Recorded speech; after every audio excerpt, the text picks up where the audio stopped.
Então, nesse segundo momento dessa última semana, nós temos o tema que será tratado pelo Bernardo Sfredo Miorando, aspectos do debate sobre internacionalização da educação superior, universidade e integração regional.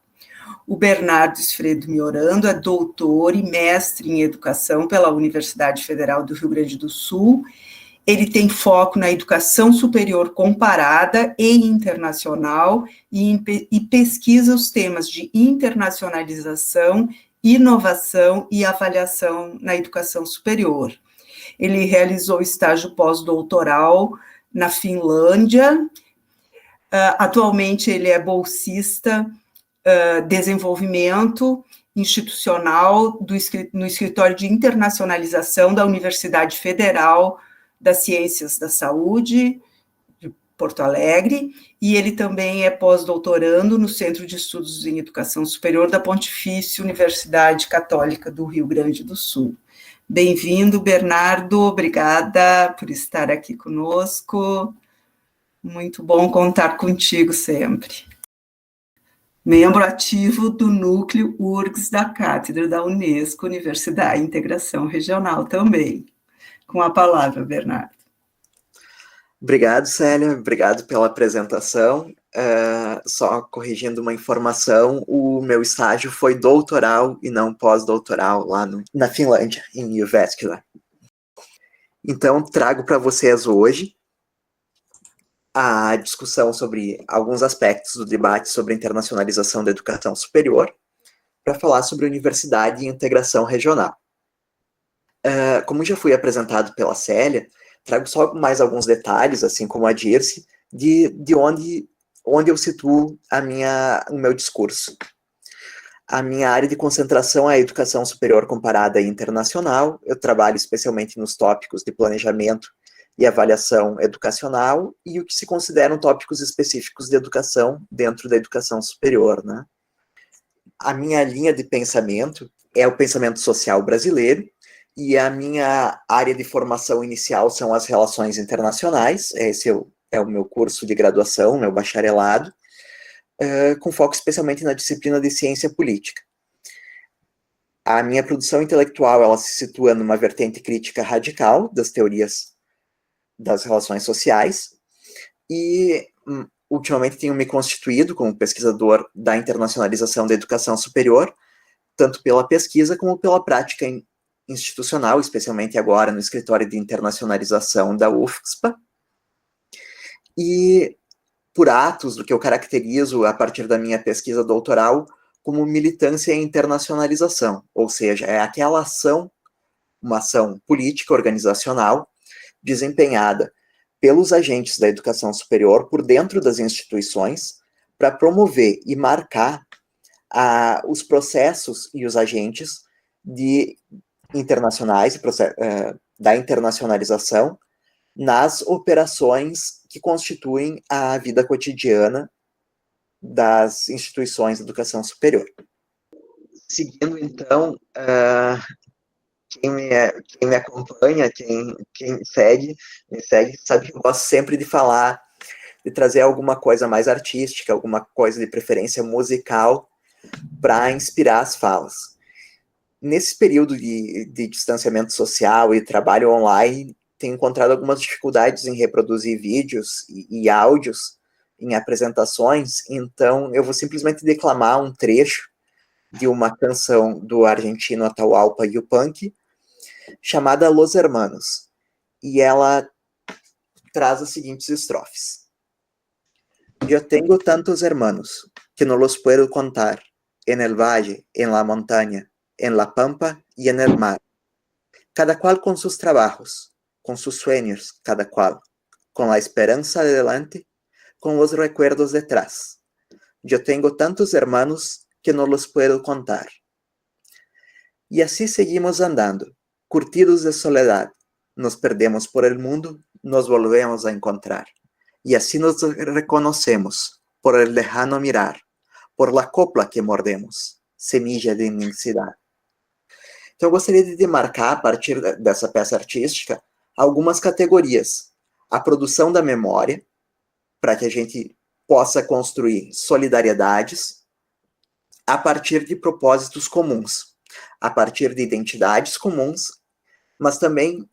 num processo que é dialético e que atravessa territórios distintos. Imensidades e intensidades que são difíceis de tornar comensuráveis. E é por aqui que eu começo a discutir essa abordagem comparada internacional da educação superior. Essa canção do Atahualpa, ela nos chega aqui no Brasil com mais força, embora já houvesse uma circulação cultural entre os países latino-americanos, que vão se interligando pela cultura popular, pela cultura de massa desde o início do século XX, ela nos chega pela gravação da Elis Regina, efetuada em 1972. Então, eu busquei algumas entrevistas da moça aqui num livro de compilação, e ela, em 1979, fazendo uma circulação internacional e projetando a arte brasileira ao participar de festivais internacionais, inclusive na Suíça, no Japão, e destacando, sobretudo, a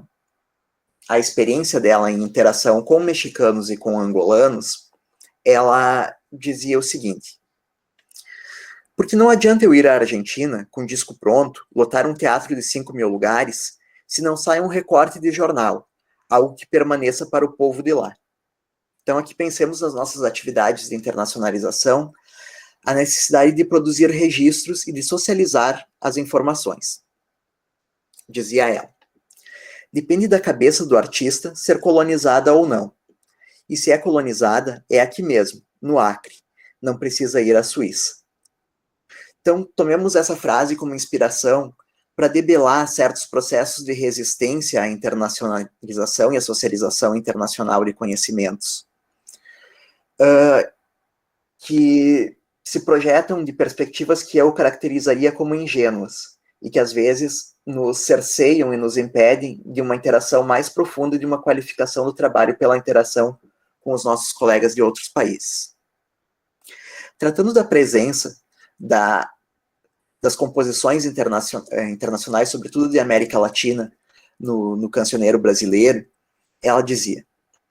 eu acho que enquanto modismo não reflete em nada nem acrescenta nenhuma coisa, mas como movimento cultural, nada mais significativo do que conhecer os nomes de nosso continente. Afinal, vivemos nele e temos de saber toda a história dele. E é um pouco com esse espírito que a gente busca promover essa atividade de interação e trazer parceiros de outros países para dialogar. Eu defendo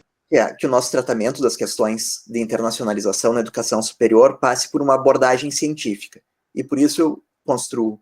a minha fala aqui hoje como se fosse um artigo científico ou uma proposta de pesquisa. E aí pergunto, a partir do tema que me coube, como o debate sobre a internacionalização da educação superior pode informar processos de integração regional de universidades latino-americanas, que é o objeto de nossa cátedra. Parto, então, dessa construção de um problema de pesquisa, tratando dos seus elementos ponto a ponto. O contexto. Que é essa América Latina, que é esse continente, essa terra, onde procuramos produzir uma integração? Ela é um território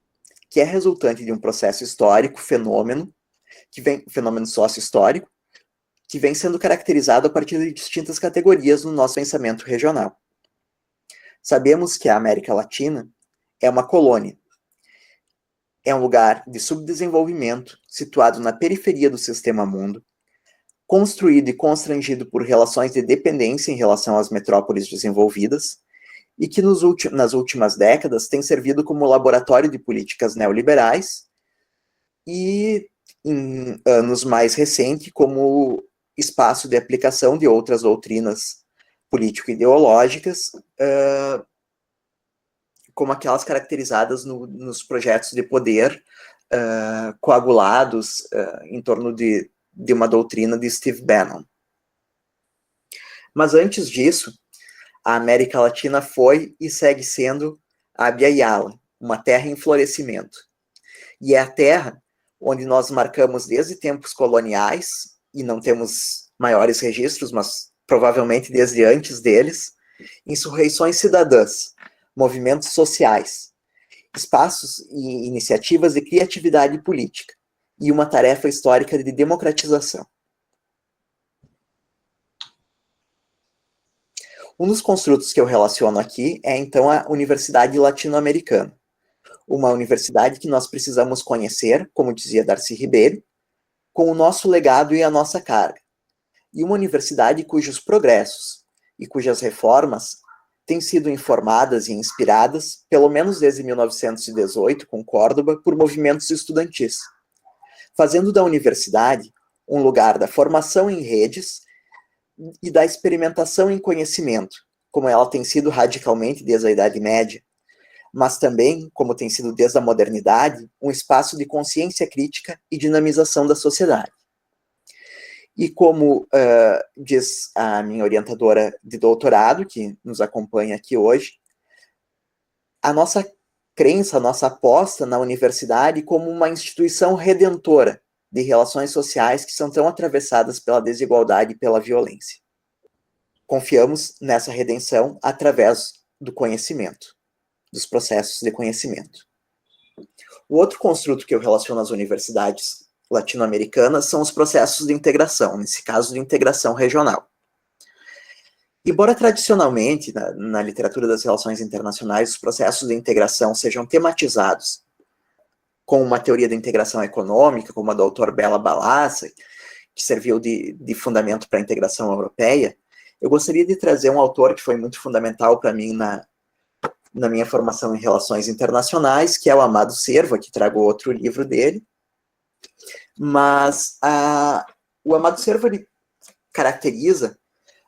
os esforços do Brasil em sua política externa como uma busca da autonomia e do desenvolvimento. Então, essa referência, para mim, ela marca muito o pensamento da internacionalização das instituições de educação superior, com processos pelos quais nós buscamos a autonomia e o desenvolvimento dos nossos processos pedagógicos.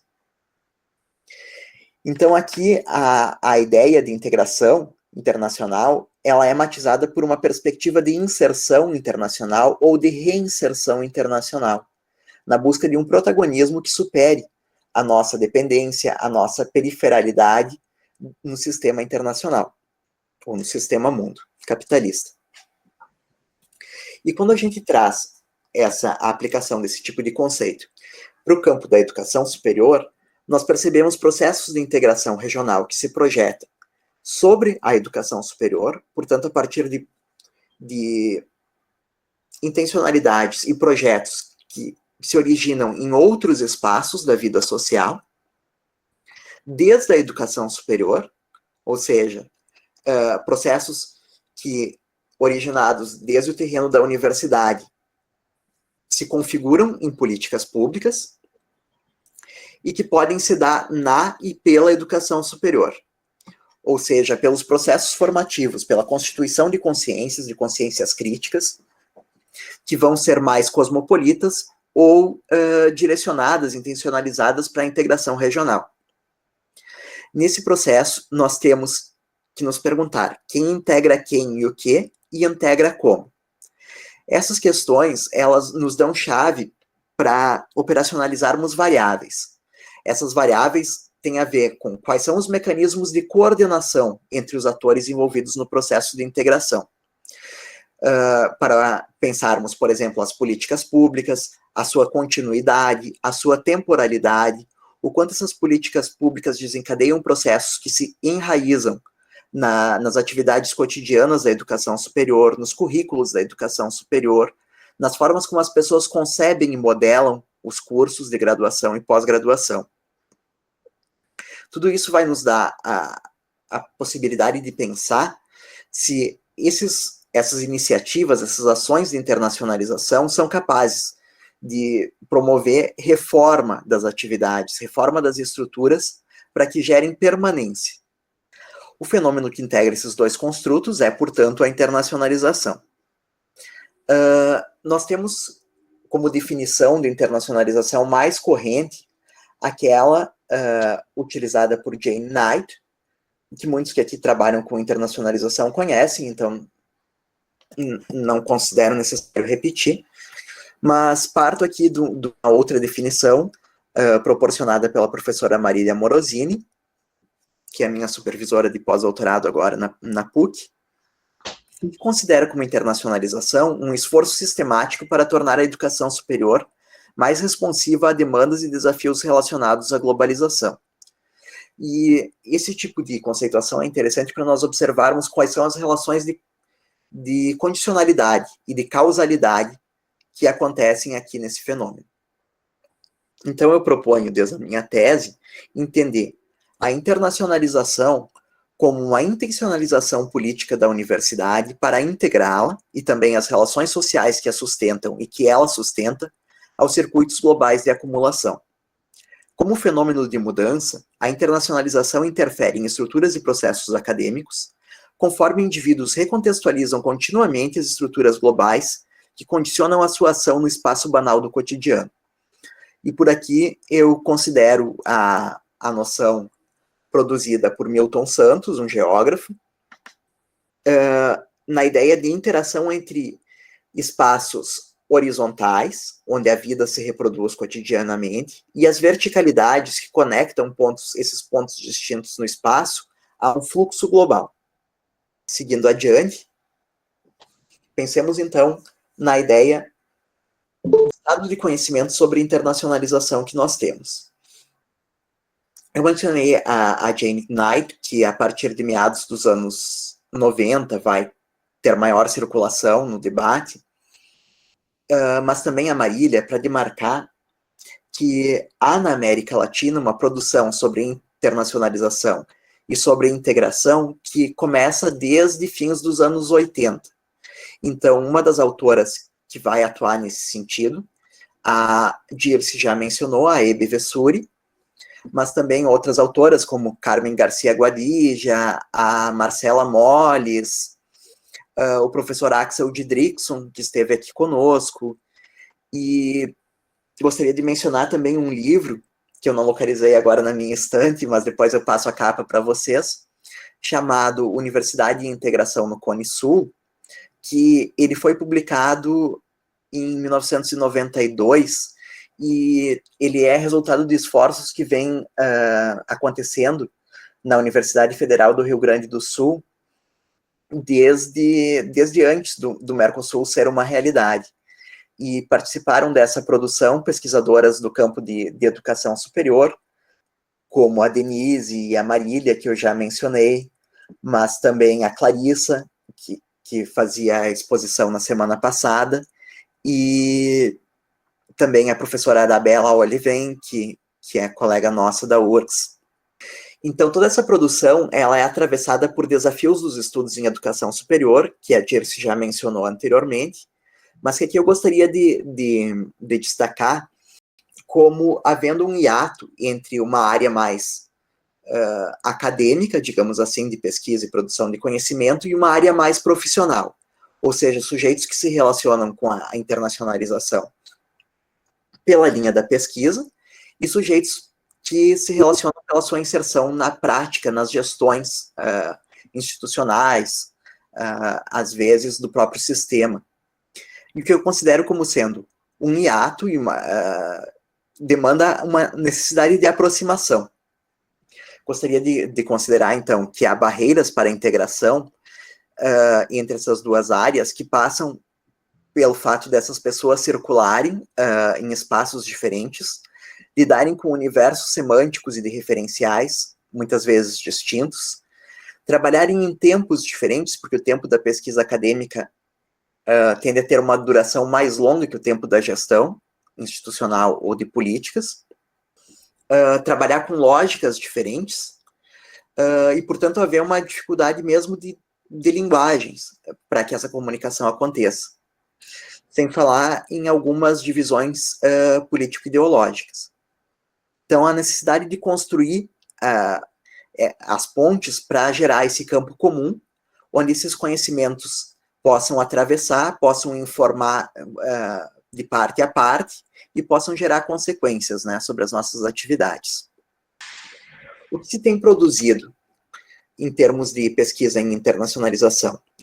Sobretudo estudos de caso, sobretudo inspirados em teorias que ora são internacionais, ora são simplesmente estrangeiras, porque produzidas em contextos diferentes, com uma integração com as práticas, e aquilo que eu estava chamando, portanto, de consequência, muitas vezes limitado. E ingressamos também numa fase de aplicação de estudos críticos, e daquilo que está denominado no artigo que eu compartilhei com vocês da Soledad Oregione, como internacionalização situada, ou seja, de propor uma nova leitura dessas teorias estrangeiras, complementando ela com alguns, não sei se nem são detalhes, mas são estruturas que moldam os processos de internacionalização aqui em nossos contextos latino-americanos de uma forma que a teoria central não previa.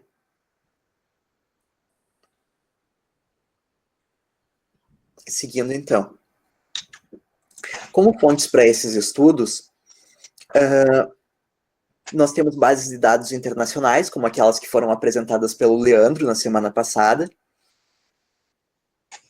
e ressaltadas pela Dirce agora. E essas bases de dados internacionais, eu gostaria de chamar a atenção para uma dificuldade sobre a qual nós temos que investir, que é a de tradutibilidade dos indicadores nacionais. Então, nisso nós temos que trabalhar no sentido de harmonizar os nossos indicadores, de modo que eles possam ser acumulados e compreendidos com os formatos que as organizações internacionais, como a Unesco, como a CEPAL, armazenam, para promover a leitura por pesquisadores em outras partes, e os nossos trabalhos de colaboração em estudos comparados, que, como a Dirce ressaltou, encontram algumas dificuldades. Para dar conta dessas dificuldades, é importante nós investirmos na educação comparada como área de estudo, como base e como metodologia, porque é conhecendo as diferenças que existem entre os nossos sistemas que nós podemos nos integrar. E então, construir aquela comensurabilidade, aquela comparabilidade, que é difícil, mas é necessária de ser alcançada, quando nós temos sistemas que são afligidos por problemas tão diferentes. Então, a construção do dado primário, ela vai desde a compilação das estatísticas institucionais, e por isso nós temos que estabelecer alguma convergência, algum consenso sobre o que é importante nós capturarmos, por exemplo, de dados de condição de vida das nossas populações estudantis, se vamos trabalhar com dados de raça, que para nós é muito importante, com dados de capacidade, com dados de quantos estudantes de primeira geração nós temos, trabalhar com a documentação dos processos, que vai nos dar a noção de quais são as dificuldades encontradas na construção de parcerias internacionais e na construção da permanência daqueles programas, como os programas do Mercosul, nas atividades cotidianas da universidade, e também com entrevistas, grupos focais, histórias de vida que permitam emergir novas categorias de análise e interpretação que talvez não estejam dadas a priori pela teoria internacional. Nesse processo, é muito importante nós considerarmos as desconexões entre os campos de ação social que estão envolvidos na efetivação das políticas de internacionalização da educação superior, considerando como existem códigos, tempos, prioridades variadas entre o estudante, o professor que está oferecendo a aula, o professor que está gerindo um programa de estudo, os gestores institucionais, os formuladores de políticas e até o pessoal que está produzindo diretrizes nas organizações internacionais. Os métodos possíveis são múltiplos, mas aqui eu gostaria de reforçar a necessidade de enriquecer os estudos de caso com abordagens comparativas, com pesquisação, produzindo assim nova e mais avançada teoria e possibilidades de intervenção e teste, inclusive teste de hipóteses e de proposições nas práticas acadêmicas. Nesse momento em que nos encontramos, é necessário tematizar as atividades em rede, e por atividades em rede eu quero dizer desde grupos focais, como os do Conselho Latino-Americano de Ciências Sociais, redes informais, sociedades e associações, cátedras, como as da Associação de Universidades do Grupo Montevidéu, outras reuniões de acompanhamento pelas quais os laços vão se constituindo e vão se tornando possibilidades mais perenes de onde reformar as estruturas. Os processos de mobilidade virtual, que são um acréscimo mais recente ao nosso repertório de atividades de educação superior, mas que vem se configurando nesse último ano como uma potência de reforço da internacionalização e, inclusive, de democratização da internacionalização, na medida em que permitem interações que não dependem somente da mobilidade física, que muitas vezes não é possível por uma série de razões para muitos de nossos estudantes, técnicos, professores. Processos de reconhecimento e equivalência de estudos, mas também que passam também pelo reconhecimento, naquele sentido mais filosófico, do valor dos estudos desenvolvidos em outras instituições. A ideia que tem aparecido com mais força ultimamente da interculturalidade como componente pedagógico